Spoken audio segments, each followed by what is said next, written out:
kisah yang pertama, Ashabul Kahfi. Monggo kita mulai, bismillahirrahmanirrahim.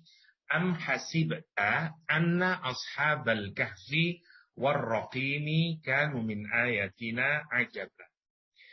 Am ini maknanya apakah atau akan tetapi. Bisa dua, bisa makna bal, bisa makna itu untuk istifham ya. Maknanya bisa apakah, ataukah, atau akan tetapi. Sebenarnya fungsinya begini, kalau kita ingin membuat percakapan baru, atau kalau dalam buku modern mungkin seperti paragraf baru, atau subchapter baru, nah begitu. Nah, karena Quran itu tidak seperti buku modern ya, yang jelas memudahkan kita mana antar paragraf, mana chapter, subchapter. Nah, di Al-Quran caranya untuk memisahkan statement yang lalu dan kemudian dibuka dengan statement yang baru diawali dengan kata am. Am hasibta anna ashabal kahfi warraqim kanu min ayatina ajaba. Hasibta dari kata hasiba artinya menghitung. Ilmu matematika zaman Basuki Rumiyin insya Allah menawi namanya ilmu hisab ya, atau ilmu hitung. Karena hasiba artinya menghitung. Hasiba itu menghitung. Sesuatu yang dihitung-hitung oleh orang Arab adalah genealoginya mereka. Saya adalah putranya si A putranya si B putranya si C. Dan mereka berbangga-bangga dengan keturunan mereka. Karena itu, keturunan ke atas itu dalam bahasa Arab namanya hasab. Jadi ada hasiba, ada hasaba. Karena itu Rasulullah SAW menyatakan orang perempuan dinikahi salah satunya karena hasabnya, yaitu nasabnya ke atas itu. Orang Arab sangat bangga dengan nasabnya, karena itu disebut dengan hasaba, dari kata-kata yang sama. Maksudnya hasiba itu kalau kita merenungkan, memikirkan, kemudian menghitung-hitung, menimbang-nimbang, menganalisis, itu maksudnya. Am hasibta. Apakah engkau mengira, menganalisis, menyimpulkan, anna ashabal kahfi. Sesungguhnya ashabul kahfi. Ashab itu berasal dari kata musahabah. Kalau orang memiliki musahabah, kalau orang memiliki kedekatan, ya, sebenarnya ide awalnya adalah mesti ada kemiripan di antara keduanya awalnya. Pernah kita bahas dulu, tetapi kalau untuk benda yang mati ini tidak terlalu applicable. Ya. Misalnya kalau terhadap sesuatu yang hidup itu penting. Misalnya seperti Abu Bakar, sahabatnya Nabi Muhammad SAW. Di dalamnya mesti ada kemiripan. Yang kedua, yang satu lebih tinggi dibanding yang lainnya. Seperti Ashabul Fil, misalnya. Ya, sahabat unta, sahabat gajah di dalam Al-Quran.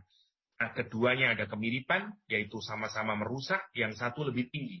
Yakni yang disebut terakhir itu lebih tinggi sebenarnya. Jadi gajah lebih tinggi dari orang yang disebut dengan Ashabul Fil, yaitu Abroha.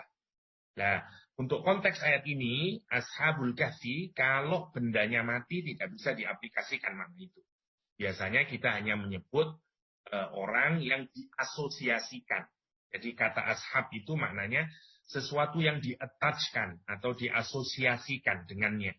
Ashabul Kahfi berarti orang yang diasosiasikan kepada gua tersebut. Gua dalam bahasa Arab itu ada al-kahf, ada ghar. Ya, al-ghar, ya, ada kahfun, ada ghar, ada ghar. Seperti kalau kita waktu umroh atau haji, ini pun namanya ghar Hira. Ya, Anas kahf Hira. Bedanya, kalau kahf itu masuknya kecil, tapi di dalamnya besar. Bisa menampung lebih dari 5 hingga beberapa orang. Ya, jadi kecil tapi meluas. Kalau ghar hanya maksimal bisa 2 orang.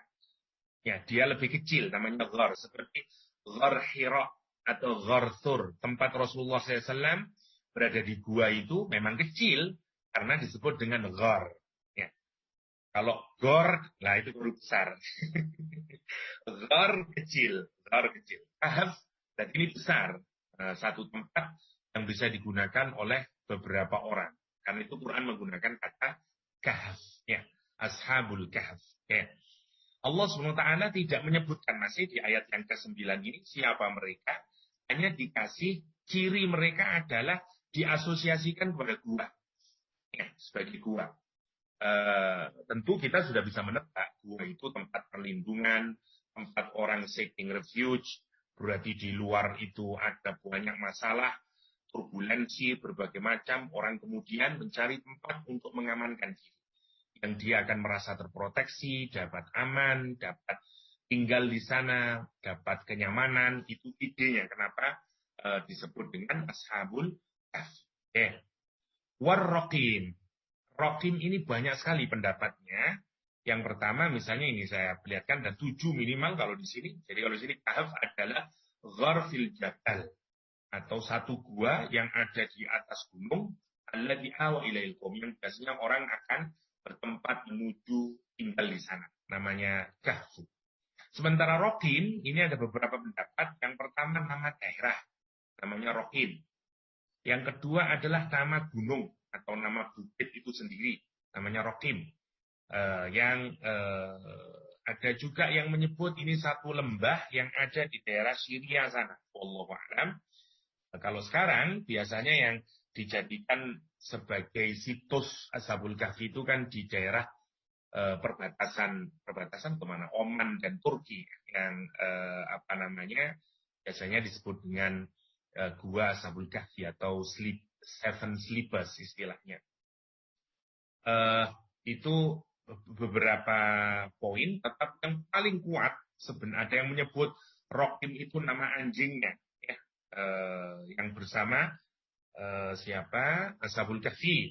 Ada yang menyatakan macam-macam, tapi yang paling kuat sebenarnya roqim itu adalah Alkitab allati kutiba fihi sya'nuhu, ya. Ma'khudun minar raqam fis thawb.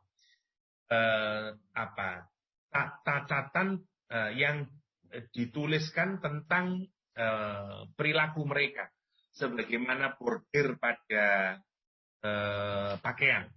Kalau kita menulis sesuatu yang kemudian tulisan itu diharapkan tidak pernah bisa berubah, kalau di kain namanya bordir, kalau di batu bisa namanya relief atau apa, namanya rok.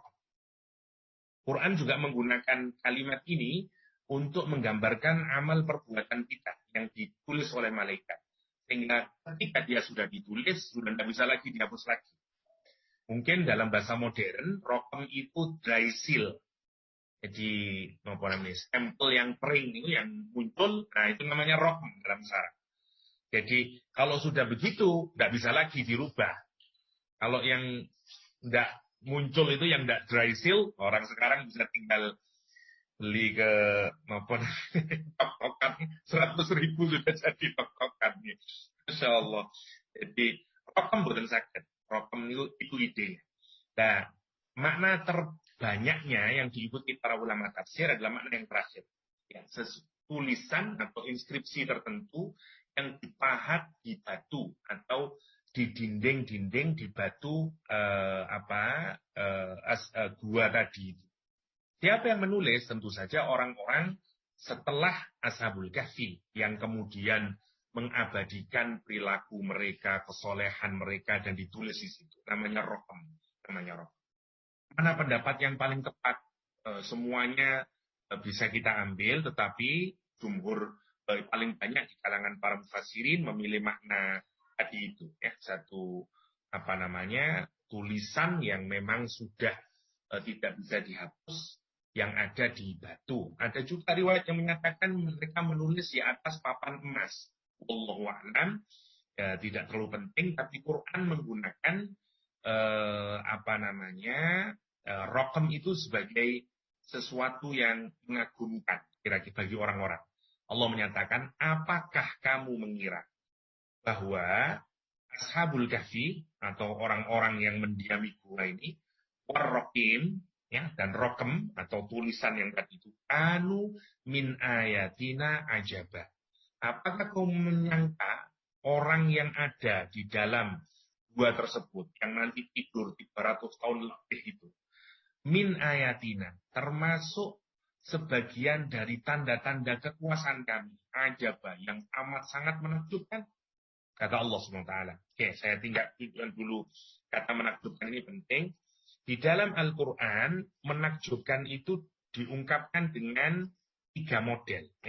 Yang pertama, kata ajib, ajib, ini tulisannya. Yang kedua, kata ujab. Yang ketiga, ajab. Tiga-tiganya ada di dalam Al-Quran Karim. Ajib, ujab, ajab. Maknanya semua sama. Itu menakjubkan. Beda level mawon. Jadi kalau ajibnya level 1, ajib. Kalau lebih menakjubkan lagi, ujab. 2 ini. Jadi, sangat menakjubkan. Kalau amat sangat menakjubkan, baru ajab. Nah, di dalam Al-Quran Karim. Ayat ini menarik. Ayat ini dibuka dengan kalimat ajaib yang paling tinggi. Ajab. Ya, bukan ajib, tapi ajab. Kata orang Allah menyatakan, apakah kamu menyangka Ashabul Kahfi dan batu yang ada tulisannya itu merupakan tanda-tanda kebesaran kami yang amat sangat menakjubkan buat kalian? Kenapa dimulai dengan ini? Karena Al-Quran mengadres satu keadaan di masyarakat saat itu, yang kalau kita lihat secara cepatnya, mereka ini hidup setelah zamannya Nabi Isa alaihissalam.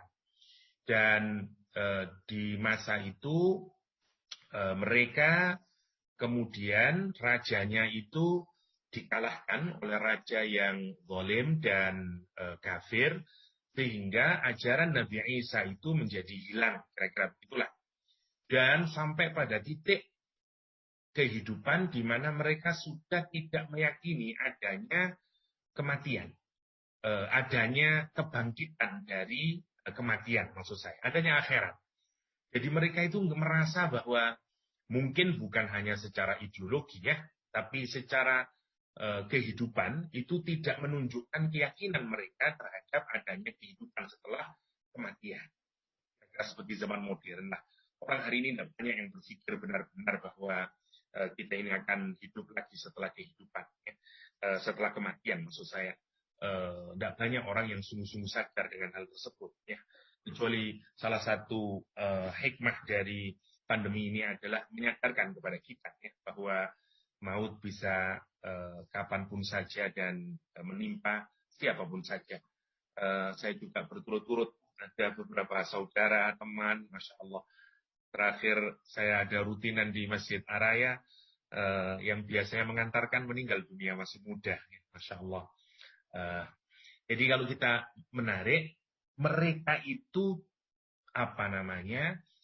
mengagumi Ashabul Kahfi karena pernah tidur selama ratusan tahun, kemudian masih hidup dan bangkit. Dan mereka terkagum-kagum dengan itu, karena bagaimana ada orang yang tidur terus bisa hidup. Ya, dan itu dianggap sebagai sesuatu yang sangat menakjubkan.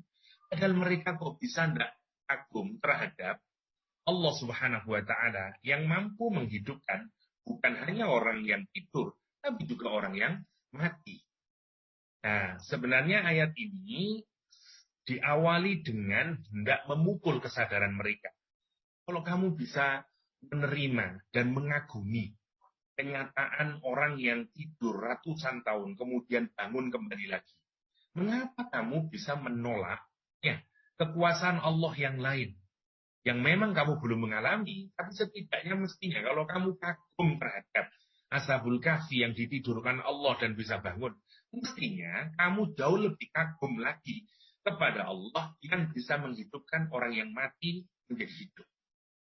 Nah, kenapa kamu hanya terhenti mengagumi fenomena orang yang tidur kemudian hidup? Kira-kira begitulah ayat ini mengawalinya. Am hasibta an ashabal kahfi warraqimi kanu min ayatina ajaba.